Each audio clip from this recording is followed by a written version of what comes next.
Hello, இந்த வீடியோவில் NCERT physics class 11 chapter 3 motion in a straight line line by line read பண்ணி understand பண்ணிகிட்ருக்குறோம். வாங்க வீடியோக்குள்ளே போகலாம். இப்போ நம்ம பார்ட் 3.3 நம்ம ரீட் பண்ண போகிறோம். இது எல்லாமே லைன் பை லைன் ரீடிங். ஒவ்வொரு வார்த்தையும் பிச்சு நம்ம டீகோட் பண்ண போகிறோம். இது நீட்டு, ஜேஇ, அதை மாதிரி எக்ஸாம்ஸுக்கு தமிழ் மீடியம் பசங்க, அப்புறம் தமிழ்நாட்டில் இருக்க பசங்கள்லாம் போகிறதுக்காக we are making it in. அது ரொம்ப முக்கியம் இல்லை, ஜேஇயும் நீட்டுக்கும் இந்த NCERT book line by line reading. அதனால் அதுக்காக தான் இது எக்ஸ்பிளைன் பண்ணிகிட்ருக்கோம். Let's get into the video. 3.3 average velocity average speed, இந்த டாபிக் தான் இந்த வீடியோவில் பார்க்க போகிறோம். இதுக்கு முன்னாடி நிறைய சீரீஸ் இருக்குது, அதெல்லாம் நீங்கள் பார்த்துக்கிட்டிங்கன்னா ரொம்ப நல்லாயிருக்கும், கரெக்டாக இருக்கும், ஒரு கனெக்டிவிட்டி கிடைக்கும். இது கிளாஸ் 11 புதுசாக போவாங்க தெரியுமா, ஸ்கூல் ஸ்டூடெண்ட்ஸ், அவங்களுக்கு பேஸ் பண்ண கண்டென்ட் தான். 10ஆவதுலேருந்து 11ஆவது போகிற பசங்க எப்படி இருப்பாங்களோ அந்த அளவுக்கு தான் இதை நம்ம எடுத்திருப்போம். Okay, sometimes it might be little bit slow, கொஞ்சம் பொறுமையாக இருந்து பார்க்குற மாதிரி தான் இருக்கும். When an object is in motion, its position changes with time. அப்போனா ஒரு பொருள் நகரும் பொழுது அதனுடைய நிலையை நம்ம எப்படி சொல்லுவோம், பொசிஷனை எப்படி டினோட் பண்ணுவோம், யூஸிங் கோஆர்டினேட்ஸ். கோஆர்டினேட்ஸ் நம்ம என்ன பண்ணுவோம், position will be measured using coordinate. இந்த கோஆர்டினேட் என்ன ஆகும், இந்த கோஆர்டினேட்டை ஒவ்வொரு டைமும் அளவிடணும்னு வச்சுக்கோங்களேன், அந்த கோஆர்டினேட் மாறிக்கிட்டே இருக்கும். இப்போ ஒரு கார் இங்கே இருக்குது, இந்த கார் மோஷனில் இருக்குது, இயக்கத்தில் இருக்குது. அப்படி நம்ம எடுத்தால் பொதுவாக நம்ம என்ன பண்ணணும், கோஆர்டினேட் எடுக்கணும். கோஆர்டினேட் எடுக்கிறதுக்கு நம்ம என்ன பண்ணுவோம், ஒரு இடத்த ஆர்ஜின் நம்ம ஃபிக்ஸ் பண்ணுவோம். ஸோ ஆர்ஜின் நம்ம ஃபிக்ஸ் பண்ணுவோம், இதான் ஆர்ஜின் நம்ம ஃபிக்ஸ் பண்ணால் இங்கே இருந்தால் நம்ம மெஷர் பண்ணுவோம். இந்த காரோட ஏதாவது ஒரு பாயிண்ட்டை தான் மெஷர் பண்ணுவோம். நம்ம அந்த காரோட ஹெட்லைட் வச்சுக்கோமே, ஹெட்லைட்டை மட்டும் தான் பார்க்க முடியும், எல்லாத்தையும்லாம் விஷுவலைஸ் பண்ண முடியாது. ஹெட்லைட்டோட பொசிஷன் நம்ம பார்க்க போகிறோம். இந்த கார் இயக்கத்தில் இருக்குன்னு வச்சுக்கோங்களேன், மோஷனில் இருக்குன்னா வாட் ஹேப்பன்ஸ், ஒரு டைமில் நம்ம டைம் அப்போது நம்ம டைமர் வச்சுருப்போம். எப்போதுமே மெக்கானிக்ஸ் ப்ராப்ளம் சால்வ் பண்ணும்போது கையில் ஒரு டைமர் வச்சுருப்போம். வித் ரெஸ்பெக்ட் டு டைம் அப்படின்னா, நேரத்தை பொறுத்து அப்படின்னா நம்ம கையில் ஒரு டைமர் இருக்கணும். சரி, அப்படின்னா 0ங்கிற டைமில் இந்த இடத்துல இருக்குது. அடுத்து இந்த டைம் லைட்டாக சேஞ்ச் ஆகும். சேஞ்ச் ஆகும்போது இந்த கார் எங்கே போயிருக்கோம், கொஞ்சம் நேரம் கழிச்சு அது மோஷனில் இருக்குன்னா கண்டிப்பாக இந்த இடத்துல இருக்காது. ஸோ இந்த இடத்துல இருக்காது, கண்டிப்பாக it has to move somewhere. ஒன்று இந்த பக்கம் போயிருக்கலாம் அல்லது இந்த பக்கம் போயிருக்கலாம், ஏதோ ஒரு இடத்துல இருக்கும். ஸோ அப்படின்னா என்ன இருக்கும், இந்த பிங்க் கலரில் ஒரு ஆரோ மார்க் நம்ம கொடுத்துருக்கோமோ, அந்த ஆரோ இப்போ நம்ம இங்கே ஃபார்வர்டில் மூவ் ஆகிற மாதிரி எடுத்துக்கோமே. இங்கே இப்போ இருக்குது, இப்போ நம்ம யாரை நம்ம ட்ராக் பண்ணுறோம், யாரோட மோஷனை படிக்கிறோம், காரோட மோஷனை படிக்கிறதுக்கு நம்ம யாரை நம்ம எடுத்துக்கிறோம், காருடைய என்ன சொல்ல, அந்த ஃப்ரண்ட் லேம்ப் இருக்குல்ல, அந்த மிரர், ஃப்ரண்ட் லேம்பை நம்ம எடுத்துக்கிறோம். முதல்ல அந்த லைட் எடுத்துக்கிறோம், அந்த லைட் சரியா, அந்த லைட் எடுத்துருக்கோம். இப்போ பாருங்கள், அதனுடைய பொசிஷன் ஆரிஜின்லேருந்து பாருங்கள் சேஞ்ச் ஆகிருக்கா. ஓகே, அப்படின்னா சேஞ்ச் ஆகிருக்குன்னா நம்ம என்ன அர்த்தம், இட் இஸ் இன் மோஷன். அப்படின்னா இப்போ என்ன ஆகுது பாருங்கள், இப்போ நம்ம இங்கே இதுதான் நம்ம ஸ்கூலில் 10th படிச்சிருப்போம் கிராஃப் வரைகிறதுக்கு. ஃபிசிக்ஸில் ரொம்ப முக்கியம் கிராஃப். இப்போ பாருங்கள், இந்த இடத்துல எக்ஸ் என்ன இருக்க போது, ஒரு வேல்யூ இருக்கும், அதே வேல்யூவாக இந்த இடத்துல இருக்க எக்ஸ் இருக்கும். இப்போ நம்ம காருடைய லேம்ப்பு, ஃப்ரண்ட் லேம்ப் பார்க்குறோம், ஃப்ரண்ட்டு லைட்டு, அதுதான் நம்மளுடைய ஃபோக்கஸ். ஏதாவது ஒன்று தான் படிக்க முடியும். இப்போ அது சேஞ்ச் ஆகிருக்கா, அந்த நிலையை மாற்றிருக்கா, இடம் பெயர்ந்திருக்கா. So it is in motion. So there is a change in the position. மோஷன்னா change in position. Okay, but how fast is the position changing with time and in what direction. எவ்வளோ வேகமாக ஒரு பொருள் சேஞ்ச் ஆகுது.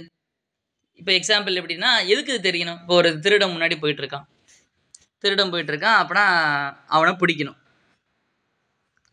ஒரு போலீஸ்காரர் பிடிக்கணும்னு வச்சுக்கோங்க. அப்படின்னா அவன் எவ்வளோ வேகத்தில் போகிறான்னு நமக்கு தெரியணும்ல. அதுக்கேற்றாப்புல தான் நம்ம என்ன பண்ண முடியும். இவர் காரில் போகிறாரு, ஒரு பைக்கில் போகிறாருன்னு வச்சுக்கோ. ஓகே, ஸோ இவர் அந்த திருடனை பிடிக்கணும். அப்படின்னா திருடன் எவ்வளோ வேகமாக போகிறான் அப்படிங்கிறது அது தெரிஞ்சுருக்கணும். ஹவு ஃபாஸ்ட், அப்படின்னா ஹவு ஃபாஸ்ட் போகுது, அவன் எந்த திசையில் போகிறான். இப்போ திருடன் இந்த திசையில் போகிறான்னா இந்த போலீஸ்காரர் என்ன பண்ணணும், திருடன் 10 km/h ஓடுறான். 10 km/h ஒரு மணி நேரத்துக்கு அவர் 10 கிலோமீட்டர் ஓடக்கூடிய வேகத்தில் ஓடுறான். ஆனால் போலீஸ்காரருக்கு என்ன தெரிஞ்சிருக்கணும், அதை விட வேகமாக போனால் தான் அவரை பிடிக்க முடியும். அப்புறம் அவரோட வேகமாக போயிருக்கணும். அப்படின்னா கண்டிப்பாக இவர் அட்லீஸ்ட் 10 விட அதிகமாவது போயிருக்கணும். Greater than 10. சும்மா எக்ஸாம்பிளுக்கு நான் ஒரு 20 km/hன்னு எடுத்துக்கிறேன். அப்புறம் அவன் இந்த திசையில் ஓடுறான்னு தெரிஞ்சிருக்கணும், எந்த திசையும் தெரிஞ்சிருக்கணும். அவன் இந்த திசையில் ஓடும்போது போலீஸ்காரர் இப்படியா போகணும், மேபி அங்கே ஷார்ட் இருந்தால் கூட அங்கே போகலாம். ஆனால் எதிர் திசையில் போகக்கூடாது, ஆப்போசிட்டில் போகக்கூடாது. ஆனால் திருடனை பிடிக்க முடியாது. ஸோ அதனால் சம்டைம்ஸ் இது வந்து ஒரு திருடம் போலீஸ் எக்ஸாம்பிள். சம்டைம்ஸ் ஃபிசிக்ஸில் சில சூழ்நிலை இந்த புயல் காற்று அடிக்குது, மேப்பெல்லாம் பார்த்தா எவ்வளோ காற்று, எவ்வளோ இதில் வேகத்தில் காற்று வந்து நிலத்தை நோக்கி வருது. நிலம்னா லேண்டை நோக்கி வருது, லேண்டை நோக்கி வருது. அப்புறம் என்ன தெரியும் நமக்கு, இப்போ நம்ம எதாவது இந்தியா மேப்னா நீங்கள் சொல்ல இந்த இடம் என்னது, பே ஆஃப் பெங்கால். இந்த பே ஆஃப் பெங்கால்லேருந்து காற்றடிக்கும். அது வந்து எப்படி எவ்வளோ வேகத்தில் காற்றடிக்கி, எவ்வளோ ஸ்பீடு சொல்லுவாங்கள்ல, இத்தனை சுழன்று அடிக்குதுன்னு சொல்லுவாங்கள்ல, வேகமாக வருது. அப்புறம் எந்த திசையில் வருதுன்னு தெரியணும், இன் விச் டைரக்ஷன் வருது அப்படின்ட்டு. ஸோ சில நேரங்களில் இட் இஸ் ரெக்வயர்ட். மோஷன் நடக்கும்போது என்ன அர்த்தம், எவ்வளோ வேகத்தில் வருதுன்னு தெரியணும் சம்டைம்ஸ். அப்புறம் எவ்வளோ நேரத்தில் தன் நிலையாக மாற்றுது. Okay, but how fast is the position changing with respect to time, in what direction, எந்த திசையும் நம்ம தெரிஞ்சிருக்கணும். சரியா? இது தெரிஞ்சுக்கணுன்னா நம்ம ஒரு புதுசாக ஒரு குவான்டிட்டி, ஃபிசிக்ஸில் ஒரு குவான்டிட்டி நம்ம டிஸ்கிரைப் பண்ண போகிறோம். We define quantity average velocity. அதாவது நம்ம புதுசாக இப்போ எது அப்படின்னா what is the need for average வெலாசிட்டின்னு கேட்டால், பொசிஷன் எவ்வளவு வேகமாக போகுது, பொசிஷன் எவ்வளோ வேகமாக சேஞ்ச் ஆகுது, மாறுது. வெலாசிட்டிங்கிறது எவ்வளோ வேகமாக சேஞ்ச் ஆகுது, அதே நேரத்தில் எந்த திசையில் சேஞ்ச் ஆகுது, இன் விச் டைரக்ஷன். அது தெரிஞ்சுக்கிறதுக்காக புதுசாக நம்ம சயின்டிஃபிக்காக ஒரு டேர்ம் டிஃபைன் பண்ணுறோம். டிஃபைன்னா எக்ஸ்பிளைன் பண்ணோம்ல, இந்த மாதிரி தகவலை எக்ஸ்பிளைன் பண்ணுறதுக்காக ஆவரேஜ் வெலாசிட்டின்னு ஒரு கான்செப்ட் கொண்டு வரணும். What is average velocity defined as, விளக்குறாங்க, as change in position or displacement. Change in position சொல்லலாம், அல்லது டிஸ்பிளேஸ்மெண்ட் சொல்லலாம். ஒன் டைமென்ஷனுங்கிறதுனால என்ன பண்ணுறாங்க, டெல்டா எக்ஸ் யூஸ் பண்ணுறாங்க, divided by the time interval delta t in which displacement occurred. எந்த திசையில் வந்து அந்த டிஸ்பிளேஸ்மெண்ட் நடந்திருக்கோ அதே நேரத்தில் தான் இந்த இடப்பெயர்ச்சி. ஸோ இந்த டிஸ்பிளேஸ்மெண்ட், இந்த பொசிஷன் சேஞ்ச் நடக்கக்கூடிய அதே டைம் இன்டர்வல், அதுதான் வந்து என்னதுன்னா ஆவரேஜ் வெலாசிட்டி. ஆவரேஜ் வெலாசிட்டிக்கு என்ன சிம்பிள் கொடுக்குறாங்க, வி போட்டு மேலே என்ன பண்ணுறாங்க, இதை மாதிரி ஒரு பார் எழுதிக்கிறாங்க. So it is defined as. நம்ம 3 கோடு போட்டுக்கிறோம். 3 கோடுனா டிஃபைன்ட் எஸ், வரையறுக்கப்பட்டது. இப்படி தான் முன்னாடியே ஃபிக்ஸ் பண்ணிட்டாங்க. Delta x by delta t, இந்த பொசிஷன் சேஞ்சுக்கு எடுத்துக்கிட்ட கால நேரம், அதுதான் நம்ம கீழே போடணும். சரியா? ஸோ இந்த டெல்டா எக்ஸை நம்ம எப்படி எழுதலாம், டெல்டா எக்ஸுங்கிறது what is delta x, delta x is defined as x2 minus x1. Delta t is defined as t2 minus t1. Okay, சரியா? அதான் இங்கே மேலே அழகாக தனித்தனியாக கொடுத்துருக்காங்க. x2 minus x1, x2 minus x1 ஷார்ட்டாக எப்படி எழுதலாம், டெல்டா எக்ஸ்னு எழுதலாம். t2 minus t1 என்ன எடுத்துக்கலாம், டெல்டா டின்னு எடுத்துக்கலாம். சரி, இப்போ x2ங்கிறது என்ன, x2 and x1 are the position of the object at time t2 and t1 respectively. முறையேனா x2ங்கிறது position of x at time 2, x1ங்கிறது என்ன, position of x at time t1. சரியா? ரெஸ்பெக்டிவ்லி அப்படின்னு கொடுத்துருக்காங்க. அந்த வார்த்தை ரொம்ப முக்கியம். ஏன்னா இப்படி கூட நம்ம எழுதலாம், எழுதி பழகணும். சரியா? Here the bar over the simple velocity, here the bar, இந்த பார் கொடுத்துருக்காங்களா, மேலே ஒரு பார் இருக்கா, the bar over the symbol velocity, V stands for velocity, V stands for velocity.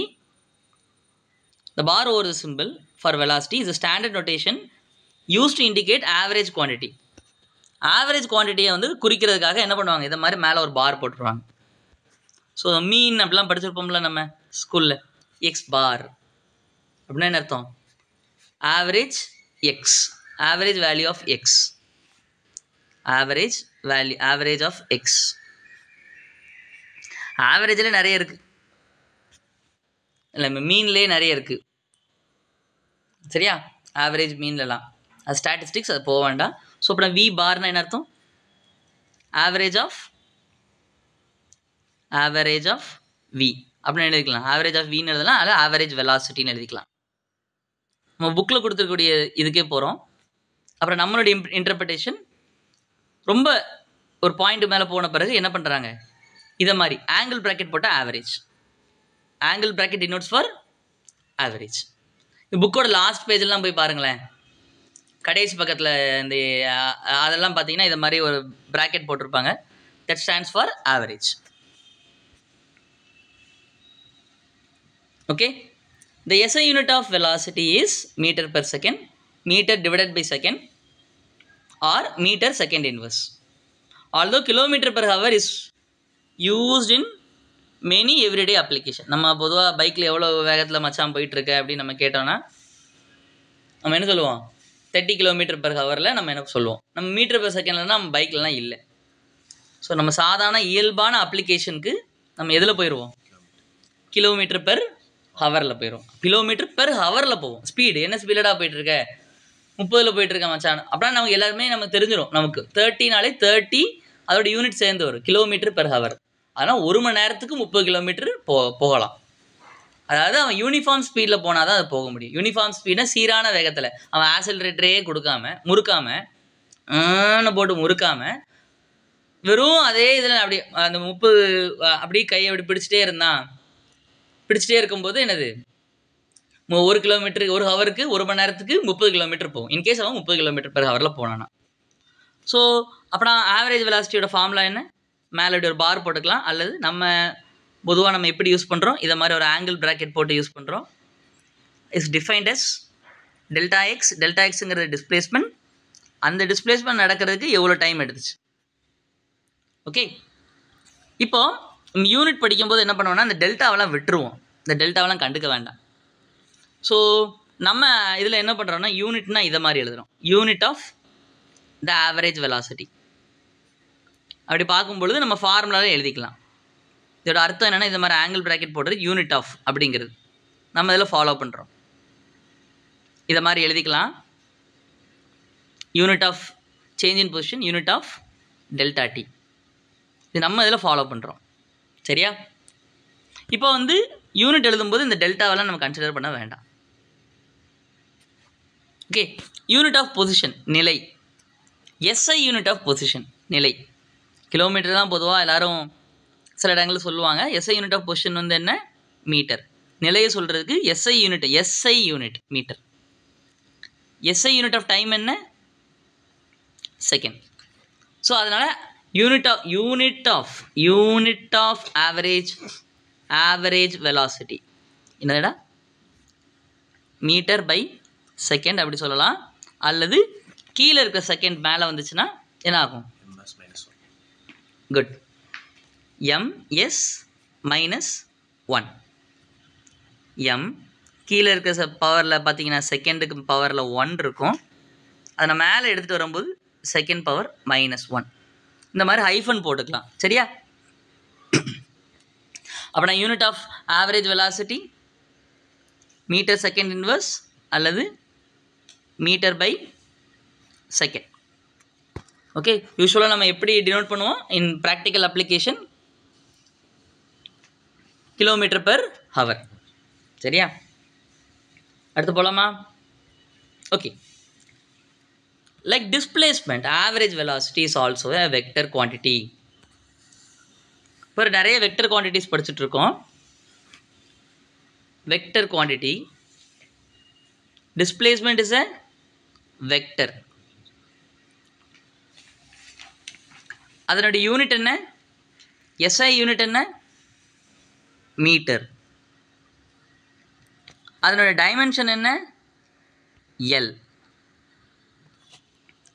மீட்டருங்கிறது என்னது, லென்த்தோட dimension. Okay, displacement is a vector. அதனுடைய யூனிட் யூனிட் டைமென்ஷன். இடம் இல்லை. டிஸ்பிளேஸ்மெண்ட் போலயே நம்ம என்ன பண்ணிக்கலாம், ஆவரேஜ் வெலாசிட்டியும் ஒரு vector. Average velocity is a vector. Average velocity. Average velocity ஓட இது என்ன யூனிட் என்ன metre per second or metre second inverse எதுனாலும் எழுதிக்கலாம்.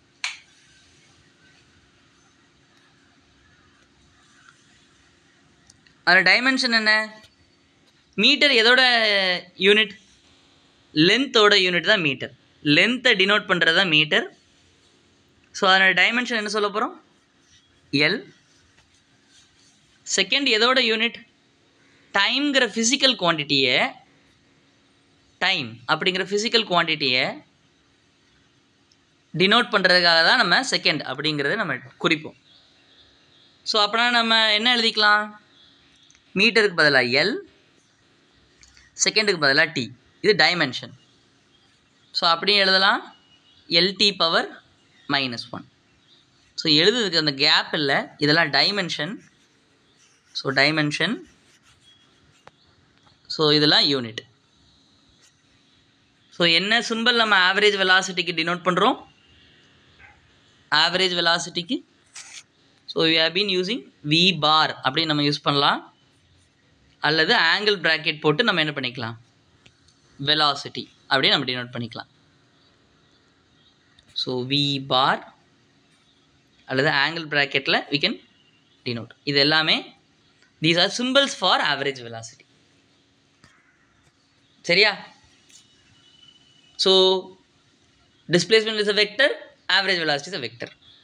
But as I explained earlier, for motion in a straight line, the directional aspect of the vector can be taken care by plus and minus signs, and we don't have to use vector notation for this chapter. இந்த இதில் நம்ம vector நோட்டேஷன்லாம் பயன்படுத்த போகிறதில்லை. we are not going to use the vector notation. சிம்பிளாக அந்த vector அப்படிங்கிறத denote பண்ணுறதுக்காக நம்ம என்ன பண்ண போகிறோம் we are going to use plus and minus simple நம்ம யூஸ் பண்ண போகிறோம். ஏற்கனவே நீங்கள் முந்தின வீடியோவில் பார்த்தீங்கன்னா you will know how you can என்ன சொல்ல understand positive displacement negative displacement எல்லாத்தையுமே நீங்கள் பார்க்கலாம். போன வீடியோஸில் அதை we have explained it. Shall we move forward? போலாமா? Consider the motion of a car in figure 3.3. 3.3ல சொன்ன மாதிரி ஒரு இது அந்த எக்ஸாம்பிளை எடுத்து பாருங்க அப்படிங்கிறாங்க. அதில் பார்த்தீங்கன்னா நம்ம என்ன படிச்சிருக்கோம், நம்ம முதல்ல கார் வந்து 8 செகண்ட் வரைக்கும் என்னவா இருந்துச்சு, it was at rest, it was accelerating அப்படின்னு பார்த்தோம். ஸ்பீடிங் அப் அப்படி பார்த்தோம். ஸ்பீடிங் அப்புக்கு இதை மாதிரி இருந்துச்சு. அதுக்கடுத்து யூனிஃபார்ம் மோஷன் மெயின்டைன் ஆகுது. அதுக்கடுத்து 18ஆவதுலேருந்து 20ஆவது செகண்டுக்குள்ளே என்னாச்சு, ஸ்பீடிங் டவுன் ஆகி 20ஆவது செகண்டில் ரெஸ்ட் வந்துடுச்சு. ரெஸ்ட் வந்த பிறகு இந்த லைன் வந்து இதை அதில் சொல்லியிருக்க மாட்டேன்னு நினைக்கிறேன், இதை மாதிரி ஃப்ளாட் ஆகிடும். ரெஸ்ட்டில் வந்துச்சுன்னா அப்படி ஸ்டேஷ்னரி ஆகிட்டு. ஸோ இந்த இடம் வரைக்கும் ஸ்பீடிங் அப். இந்த இடத்துலேருந்து பிரேக் அப்ளை பண்ணிட்டாங்க. ஸோ பிரேக் அப்ளை பண்ணி ஸோ இந்த கேஸை எடுத்துக்கோங்க அப்படின்னு அவங்க இப்போ நமக்கு சொல்லியிருக்காங்க. ஸோ அதனால் அது முந்தின வீடியோஸை நீங்கள் பார்த்துட்டு இருந்தீங்கன்னா you will get it. So இது 8ஆவது செகண்ட் வரைக்கும் இந்த நிகழ்வு நடந்திருக்கு. அது பிறகு ஆஃப்டர் 18 ஸோ 20th பிரேக் போட்டிருக்காங்க. பிரேக் பிறகு stationery. Okay. So this pink is speeding up, uniform motion, straight line. இது வந்து ஸ்பீடிங் டவுன். இது என்ன கிராஃப்னாலே பொதுவாக இந்த மாதிரி என்ன கோஆர்டினேட்டுன்னு டினோட் பண்ணணும், என்ன எதுக்கு இடையில பிளாட் பண்ணியிருக்கோன்னு. எக்ஸுங்கிறது பொசிஷன், டீங்கிறது டைம். ஸோ அந்த கேஸை எடுத்துருக்க சொல்லியிருக்காங்க. எடுத்துக்கிட்டு என்ன சொல்கிறாங்கன்னா, எஸ் is blown up and shown in figure 3.4. அந்த படத்தை மட்டும் ஒரு 0 to 8 செகண்டை மட்டும் என்ன பண்ணியிருக்காங்க, ரொம்ப பூதாகரமாக்கி ஒரு லென்ஸ் போட்டு நமக்கு என்ன பண்ணுறாங்க, இப்படிதான் லென்ஸு காமிப்பாங்க படத்தில். பார்க்கும்பொழுது என்ன பூதாகரமாக்கி we have to draw. So இப்படி இருக்குமோ, ஓகே. அப்படி பூதாகரமாக்குறாங்க. பூம் பண்ணும்பொழுது என்ன நடக்குது, as seen from the plot, the average velocity of the car between time equal to 5 to 7 second என்னன்னு கண்டுபிடிக்க போகிறோம். Okay. So average velocity equal to x2 - x1 t2 - t1. அப்புறம் அந்த வேல்யூஸ்லாம் போட்டு என்ன பண்ணியிருக்காங்க, ப்ளே பண்ணியிருக்காங்க. அதாவது என்ன பண்ணுறாங்க, can you go and study என்ன இருக்குது அந்த கிராஃப் பார்க்கலாமா? அந்த கிராஃபில் என்ன இருக்குன்னா எந்த செகண்ட் எடுக்கிறாங்க, 5வது செகண்ட் எடுக்கிறாங்க. அந்த கிராஃபை நல்லா ஜூம் பண்ணி பார்த்தீங்கன்னா 5வது செகண்டில் டைம் இது. அப்போனா T1ங்கிறது வந்து என்ன டைமு, T1ங்கிறது தான் என்ன டைம்னா 5 second. T1 is known as 5 second. T2 is known as 7 second. T1 is 5 second. T2 is 7th second. நல்ல கவனிக்கணும். ஒரு வேர்டு இப்போ சொல்ல போகிறேன். இது எந்த கிராஃபில் பார்க்குறாங்க, பொசிஷன் விசஸ் டைம் கிராஃபில் பார்க்குறாங்க. அது ஒரு ரீசன் இருக்குது, சரியா? ஸோ இந்த அப்புறம் நம்ம என்ன எடுத்துக்கிறாங்க, T1 எப்படி எடுத்துட்டாங்க. ஸோ எக்ஸ் அட்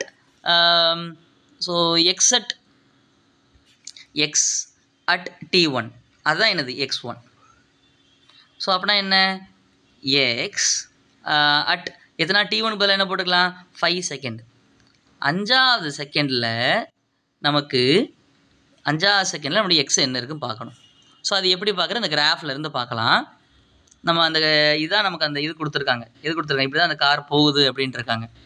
எதுக்கு 0 to 8 செகண்டில் மட்டும் அதுக்கு they have blown it up and shown us. சரியா? ஓகே. ஸோ இப்போ 5வது செகண்டில் என்ன எக்ஸ் பார்க்குறோன்னா, நேராக மேலே போகிறோம், இந்த இடத்த தட்டுனதுலேருந்து நம்ம என்ன பண்ண போகிறோம், இங்கே வந்து பார்த்தீங்கன்னா அந்த டைமில் என்ன இருக்க போகுது, எந்த பொசிஷனில் இருக்குன்னு நமக்கு தெரிஞ்சிடும். என்ன ஆன்சர்ப்பா, 10 யூனிட்டோட போடணுண்ணே, metre. So x at 7th second என்ன, 7th செகண்டு 7வது செகண்டில் என்ன பார்க்கலாமா. 7th செகண்ட் பார்க்கும்பொழுது 7வது செகண்டில் அதே மாதிரி மேலே வாங்க.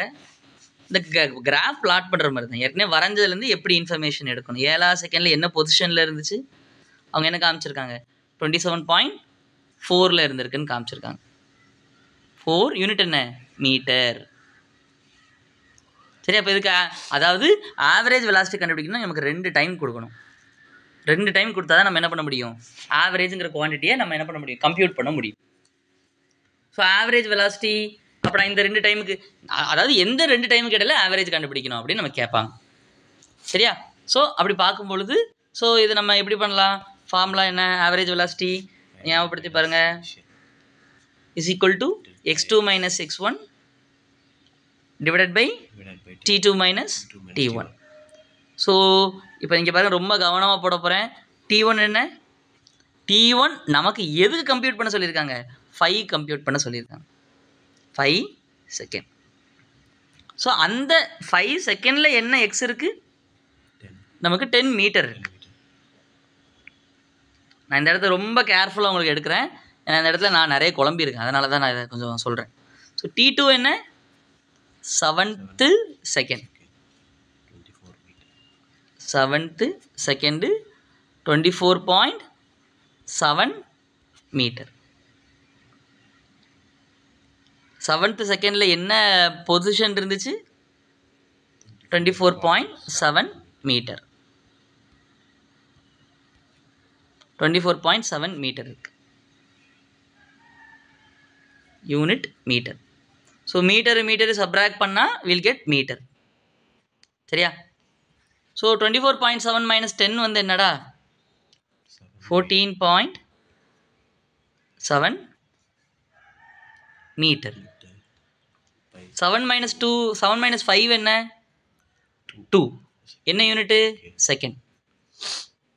ஸோ இதை டிவைட் பண்ணால் 7.35 யூனிட் என்ன, மீட்டர் பெர் செகண்ட். இப்போ கண்டுபிடிச்சது என்ன, ப்ளஸ், இங்கே ஒரு ப்ளஸ் போடணும், ஏன்னா இது average velocity. Okay. So average வெலாசிட்டியோட மேக்னிடியூட் என்ன, அந்த நம்பர் மட்டும் எடுத்து எழுதுங்க. வெறும் 7.35 மீட்டர் பெர் செகண்ட். கண்டுபிடிச்ச கரெக்டானு பார்த்துருவோமா, ஒரு இருக்கு.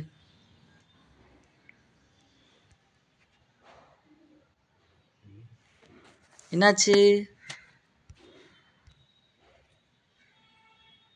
சாரி பீப்புள்ஸ், நான் வந்து கேல்குலேட் பண்ணும்போது தப்பாக எழுதிட்டேங்க. பாரு, 27.4 தானே இருந்திருக்கு, நான் இங்கே எழுதும்போது 24.7 எழுதிட்டேன். எனக்கு தெரிஞ்சிருக்கும், இது உங்களுக்கு எப்படி கேல்குலேட் பண்ணணும்னு தெரிஞ்சிருக்கும். ஸோ நான் இப்போ நான் தப்பாக எழுதிட்டேன். இந்த இடத்துல ஒரே ஒரு தவறு இருக்குது. 27.4 நான் என்ன பண்ணிட்டேன், 24.7 எழுதிட்டேன். நீங்களே கேல்குலேட் பண்ணி பாருங்கள். 20 மறுபடியும் அதே மாதிரி எழுதுறேன் பாருங்கள்.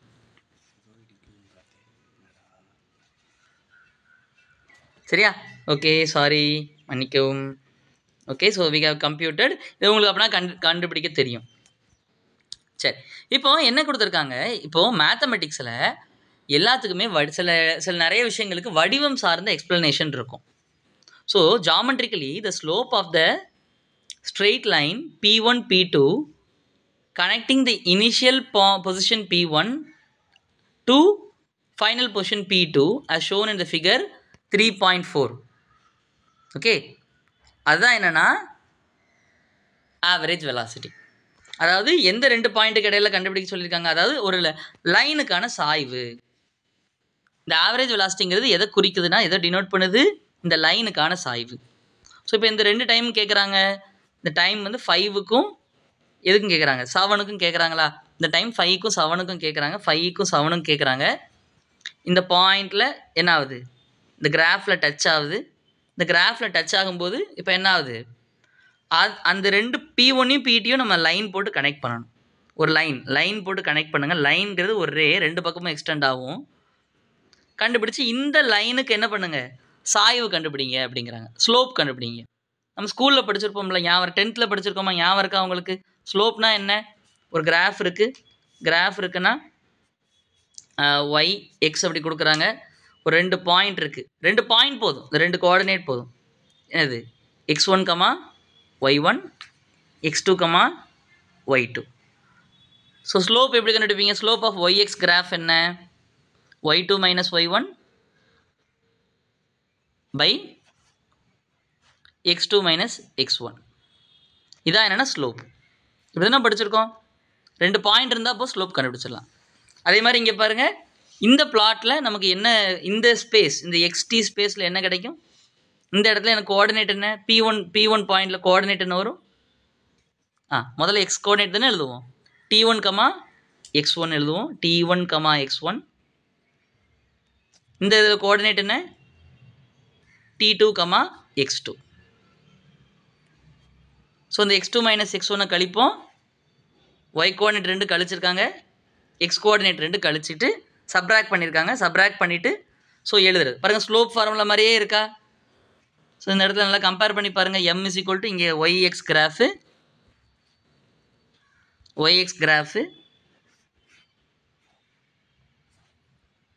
2 பாயிண்ட் இருக்குது. இந்த பாயிண்ட் 1, இந்த பாயிண்ட் 2. அப்படின்னா ஸ்லோப் எப்படி கண்டுபிடிப்போம்?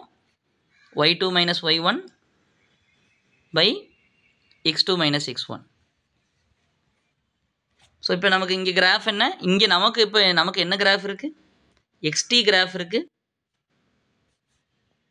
இங்கே கோஆர்டினேட் 1, கோஆர்டினேட் 2. ஸோ இது P1, இது P2. ஸோ இங்கே நம்ம என்ன பண்ணிகிட்ருக்கோம், x2 மைனஸ் x1,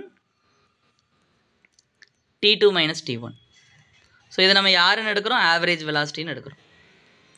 ஸோ நமக்கு தேவை என்ன plot, xt plot. Okay, xt பிளாட்டோட ஸ்லோப் என்ன, xt பிளாட்டோட slope x2 minus x1 by T2 minus T1. அது என்னதுன்னு டிஃபைன் பண்ணியிருக்காங்க.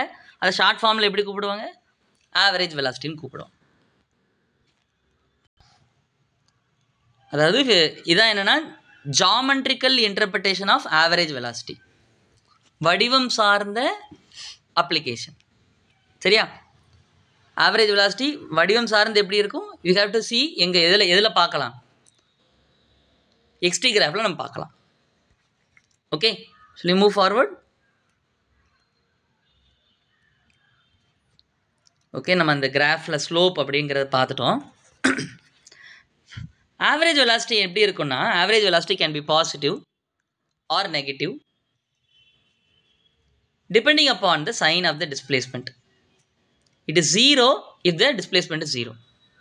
So average velocity எப்படி இருக்குமா, average velocity பாசிட்டிவாகவும் இருக்கலாம், நெகட்டிவாகவும் இருக்கலாம், ஜீரோவாகவும் இருக்கலாம். ஸோ ஆவரேஜ் வெலாசிட்டி ஒரு சைன் எடுக்குது, பாசிட்டிவாக இருக்குது அப்படின்னா என்ன அர்த்தம்னா, அதோட டிஸ்பிளேஸ்மெண்ட் பாசிட்டிவ். ஆவரேஜ் வெலாசிட்டி வந்து என்ன சைன் எடுக்குங்கிறது யாரை சார்ந்து இருக்குது, எதை டிபெண்ட் பண்ணியிருக்கு, நடந்த டிஸ்பிளேஸ்மெண்ட்டை பொறுத்து இருக்குது. இப்போ ஆவரேஜ் வெலாசிட்டி பாசிட்டிவ்னா என்ன அர்த்தம், டிஸ்பிளேஸ்மெண்ட் பாசிட்டிவ். ஆவரேஜ் வெலாசிட்டி நெகட்டிவ்னா என்ன அர்த்தம், டிஸ்பிளேஸ்மெண்ட் நெகட்டிவ். ஆவரேஜ் வெலாசிட்டி ஜீரோன்னு என்ன அர்த்தம், டிஸ்பிளேஸ்மெண்ட் ஜீரோ. சரியா? The following 3.5 shows the xt graph for an object moving in the positive velocity, moving with the negative velocity, b படம் and rest. இப்போ xt கிராஃபில் இன்னொரு வார்த்தை அழகாக சேர்த்துருக்கணும், இன் யூனிஃபார்ம் மோஷன். யூனிஃபார்ம் மோஷனாக இருந்தால் தான் இதை மாதிரி ஸ்ட்ரெயிட் லைன் வரும். இது ஸ்டேஷ்னரிக்கு. யூனிஃபார்ம்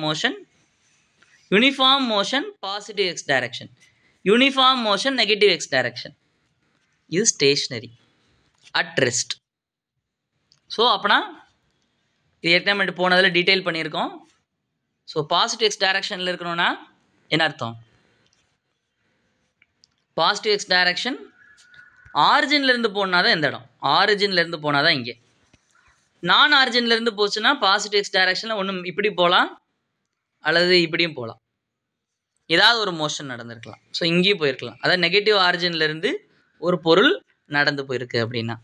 ஸோ இது வந்து ஒரே பொருள் வந்து ரெண்டு மோஷனில் இருக்காது. இது ஏங்கிற ஒரு பர்சன், இது பிங்கிற ஒரு பர்சன். இவர் உங்கள் வீட்டுக்கு பக்கத்துலேருந்து ஆரம்பிக்கிறாருன்னு வச்சுக்கோங்களேன், அந்த இடத்துலேருந்து வேறு இடத்துலேருந்து நீங்கள் வேறு இடத்துலேருந்து போகிறீங்க. சரியா? ஸோ இவர் பாசிட்டிவ் எக்ஸ் டைரக்ஷனில் போகிறாரு, இவரும் பாசிட்டிவ் எக்ஸ் டைரக்ஷனில் போகிறாரு.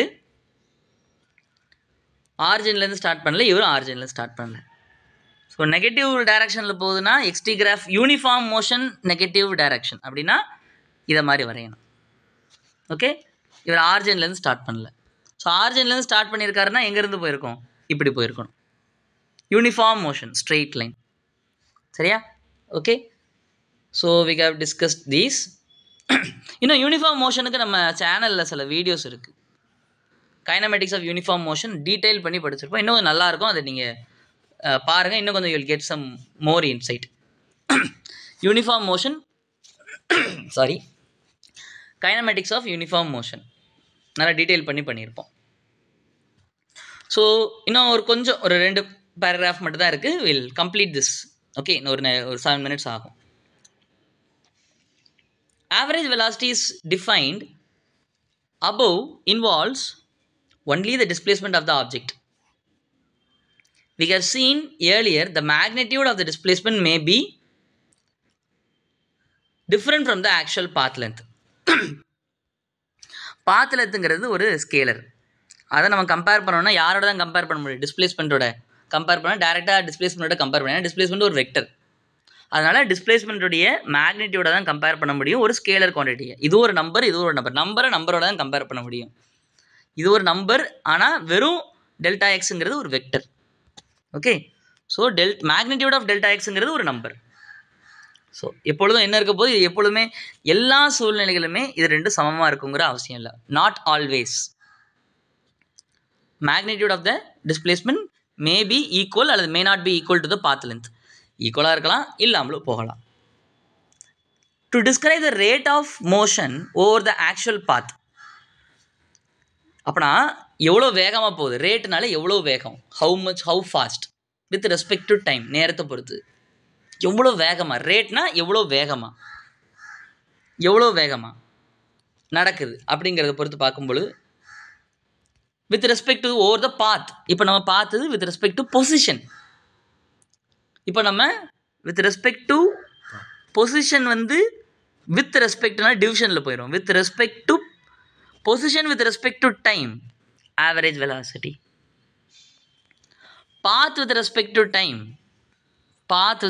டு டைம் அதுக்காக இதுக்கு வந்து நமக்கு எது தேவையில்லை, இதை நம்ம கண்டுபிடிக்கிறதுக்கு இனிஷியல் பொசிஷனும் ஃபைனல் பொசிஷனும் மட்டும் போதும். எந்த வழியாக போச்சுங்கிறது தேவையே இல்லை. இது நேராக போச்சா, திரும்பி வந்துச்சா, இப்படிலாம் தேவையே கிடையாது. எதுக்கு? ஆவரேஜ் வெலாசிட்டி கண்டுபிடிக்கிறதுக்கு. ஸோ அப்படி அந்த ரேட்டை படிக்கிறதுக்காக, the rate of change of position with respect to time படிக்கிறதுக்கு average velocity. Rate of change of actual path, அந்த ஆக்சுவலாக கடந்து சென்ற பாதையில் என்ன நடந்திருக்கு நேரத்தை பொறுத்து அப்படின்னு படிக்கிறதுக்கு நம்ம ஒரு குவான்டிட்டியை பேச போகிறோம். அவர் பேர் தான் என்னது? Speed, average speed. அதுக்கு நம்ம ஆவரேஜுங்கிறது ப்ராக்கெட், எஸ்ஸுங்கிறது ஸ்பீடு டினோட் பண்ணுது. சரியா? இப்போ ஒரு புது குவான்டிட்டியை டிஃபைன் பண்ணுறோம். டிஃபைன் நம்மளா எடுத்துக்கிறோம். சயின்ஸில் இந்த மாதிரி டிஃபைன்டுங்கிற வார்த்தை அடிக்கடி வரும். So average speed is defined as the total path length traveled divided by the total time interval. மொத்தம் எவ்வளோ பாதை எவ்வளோ தூரத்தை கடந்திருக்கு, how much distance it has traveled, எவ்வளோ நேரம் எடுத்துக்கிட்டு, how much time it is taken. சரியா? how much length it is traveled, எவ்வளோ தூரம் நடந்திருக்கு, அப்புறம் டைம். எப்படி தூரம் நமக்கு தேவை, டேப் வச்சு அளக்கணும். ஓகே, ஒரு எக்ஸாம்பிள் இருக்குது, அது இன்னும் கொஞ்சம் நல்லா எக்ஸ்பிளைன் பண்ணியிருப்போம், அது நீங்கள் அடுத்து பார்க்கலாம். Sorry. Average speed has obviously the same unit as that of velocity. இது பாத் லென்த், நீளத்துக்கு யூனிட் என்ன? மீட்டர். எவ்வளோ காலம் எடுத்துக்கிட்டு? செகண்ட். ஓகே, டோட்டல் டைம், மொத்த நேரம், அந்த பாதையில் கடந்த நேரம், மொத்த நேரம். சரியா? இதான் ஆவரேஜ் ஸ்பீடு. இதுக்கும் ஆவரேஜ் வெலாசிட்டிக்கு ஒரே யூனிட் தான். ஓகே, நம்ம ஏற்கனவே எழுதியிருந்தோமா ஆவரேஜ் வெலாசிட்டி? இதுக்கும் ஆவரேஜ் ஸ்பீடுக்கும் ஒரே இது தான். ஓகே, இதை நீங்கள் எழுதிக்கோங்க. ஆவரேஜ் ஸ்பீடுக்கும் டைமென்ஷன் என்னது தான்? LT⁻⁻1. But it does not tells in what direction it is moving.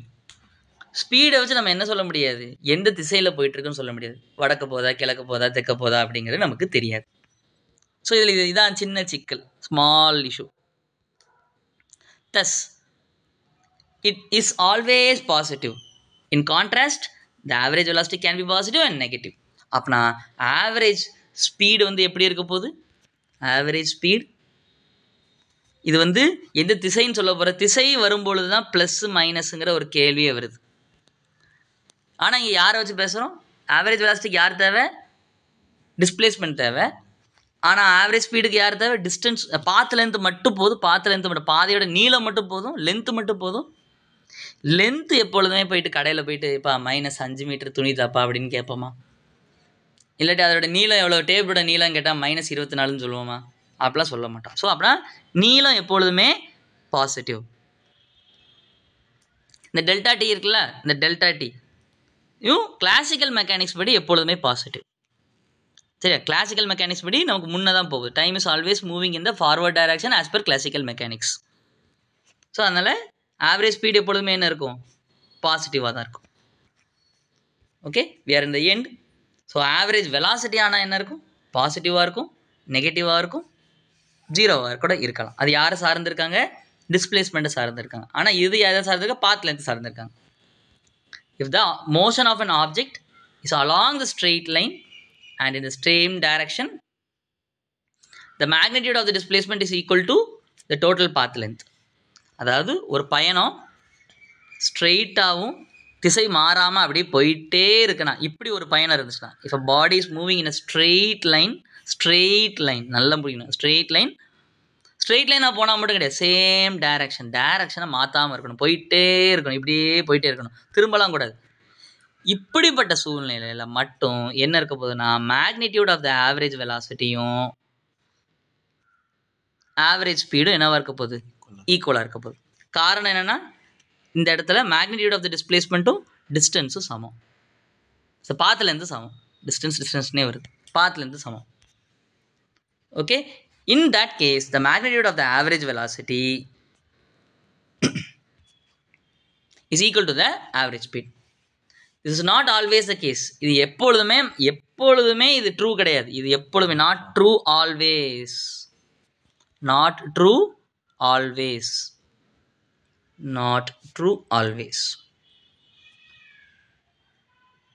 Magnitude of the இது ஆவரேஜ் வெலாசிட்டியும் ஆவரேஜ் ஸ்பீடும் சேம் கிடையாது. Okay, thank you. Will end here. Doubts இருந்தால் கமெண்ட்டில் சொல்லுங்கள். Thank you, bye, and see you in the next videos. Nandri.